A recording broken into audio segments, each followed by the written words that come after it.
Assalamualaikum warahmatullahi wabarakatuh. Waalaikumsalam warahmatullahi wabarakatuh. Apa kabarnya semua? Alhamdulillah baik Pak. Baik, sebelum memulai kegiatan pada hari ini, alangkah baiknya kita berdoa kepada Allah Subhanahu wa taala agar diberikan kemudahan dan kelancaran dalam kegiatan kita. Langsung saja mari kita berdoa menurut agama dan kepercayaan masing-masing. Berdoa dimulai. Berdoa selesai. Perkenalkan, nama saya Muhammad Lutfi Husain. Pada pertemuan kali ini saya akan membimbing adik-adik untuk memahami materi tentang meningkatkan motivasi belajar. Iya Pak. Yang bertujuan agar peserta didik dapat memahami pengertian motivasi belajar, mengetahui faktor-faktor yang dapat meningkatkan motivasi belajar, faktor-faktor yang menyebabkan motivasi belajar rendah, dan agar peserta didik dapat memahami cara meningkatkan motivasi belajar. Sebelum memasuki materi lebih dalam, saya meminta agar adik-adik menemukan posisi ternyaman agar adik-adik nyaman mengikuti kegiatan pada hari ini. Sebelumnya, ada yang tahu tentang apa pengertian motivasi belajar? Tidak Pak. Tidak tahu Pak. Nah, motivasi belajar adalah keseluruhan daya penggerak dalam diri siswa yang menimbulkan kegiatan belajar, yang menjamin kelangsungan dari kegiatan belajar dan memberikan arah pada kegiatan belajar, sehingga tujuan yang dikehendaki oleh subjek belajar itu dapat tercapai. Indikator belajar yaitu, ada yang tahu? Tidak Pak. Yaitu pertama, sebenarnya ini ada 12 ya. Yang pertama itu adanya hasrat dan keinginan berhasil. Kedua itu siswa memiliki keinginan yang kuat untuk berhasil menguasai materi dan mendapatkan nilai yang tinggi dalam kegiatan belajarnya. Yang ketiga itu adanya dorongan dan kebutuhan dalam belajar. Yang keempat itu siswa merasa senang dan memiliki rasa membutuhkan terhadap kegiatan belajar. Yang kelima itu adanya harapan dan cita-cita masa depan. Yang keenam, siswa memiliki harapan dan cita-cita atas materi yang dipelajarinya. Yang ketujuh itu adanya penghargaan dalam belajar. Yang kedelapan itu siswa merasa termotivasi oleh hadiah atau penghargaan dari guru atau orang-orang di sekitarnya atas keberhasilan belajar yang ia capai. Yang kesembilan itu adanya kegiatan yang menarik dalam belajar. Kemudian yang kesepuluh itu siswa merasa tertarik mengikuti kegiatan pembelajaran. Kemudian yang ke-11 adanya lingkungan belajar yang kondusif sehingga memungkinkan peserta didik dapat belajar dengan baik. Dan yang terakhir itu siswa merasa nyaman pada situasi lingkungan tempat ia belajar. Kemudian itu faktor-faktor yang mempengaruhi motivasi belajar. Ada yang tahu itu faktor-faktornya? Tidak Pak. Nah, kalau yang di faktor-faktor itu ada 6. Yang pertama itu cita-cita atau aspirasi jiwa. Yang kedua itu kemampuan siswa. Yang ketiga itu kondisi siswa. Yang keempat kondisi lingkungan siswa. Yang kelima itu unsur-unsur dinamis dalam belajar dan pembelajaran. Dan yang terakhir itu upaya guru dalam mengelola kelas. Iya Pak. Faktor penyebab kurangnya motivasi belajar siswa di sekolah. Ada yang tahu faktornya kenapa siswa itu malas belajar? Tidak Pak. Tidak tahu. Yang pertama itu kalau siswa malas belajar itu guru tidak memberikan motivasi kepada siswa. Peran guru dalam memotivasi siswa sangatlah penting, khususnya bagi siswa yang memiliki motivasi lemah dan siswa yang bermasalah. Sedikit banyaknya motivasi yang telah guru berikan pasti akan mengena di dalam hati para siswa. Bahkan fakta menyebutkan bahwa guru yang lebih sering memberikan motivasi lebih disukai oleh siswa. Kemudian yang kedua itu siswa tidak menyukai cara pengajaran guru. Kurangnya motivasi siswa dalam belajar dalam kelas juga bisa disebabkan karena gaya dan cara penyampaian materi oleh guru.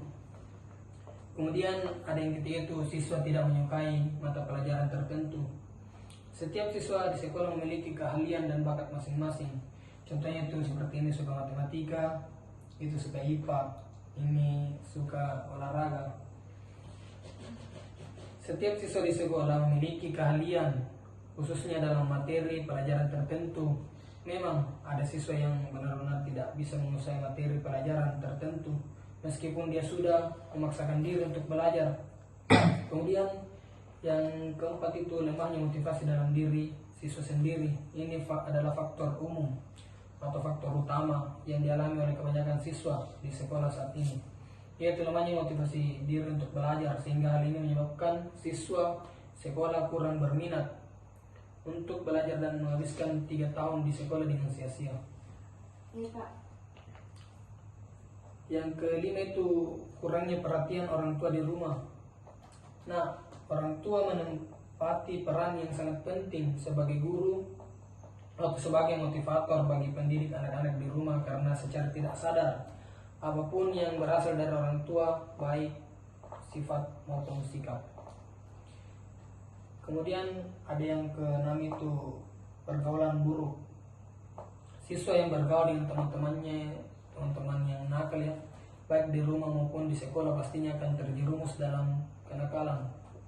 Mereka beranggapan bahwa begitulah seharusnya menikmati masa remaja, waktu yang seharusnya digunakan untuk belajar pun terbuang sia-sia, sehingga tidak sadar keinginan untuk belajar semakin menurun. Kemudian faktor kemajuan teknologi, tidak bisa terbantahkan bahwa kemajuan hebat teknologi memang membawa kemudahan pada setiap aktivitas manusia.